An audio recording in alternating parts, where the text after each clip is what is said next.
Okay, evening everyone. I've just had this track recommended to me here. New track from Maroon 5. Yeah, we've been under suspicion in the past, but we know all the music industry's under suspicion, but you know what I mean.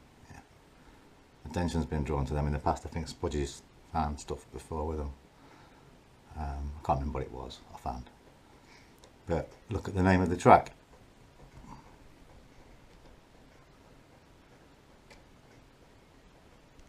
Now, and it's Bob Marley's version, you know, his own version of Bob Marley's, which is the one I used about, what, 3 weeks ago? When I had all the heads cut out of Bostock and Crossman and everything on the birds. Remember that video? And they've just, look, what a coincidence. I'm sure it's just a coincidence, eh, lads? Unless it's... In a bit. Peace.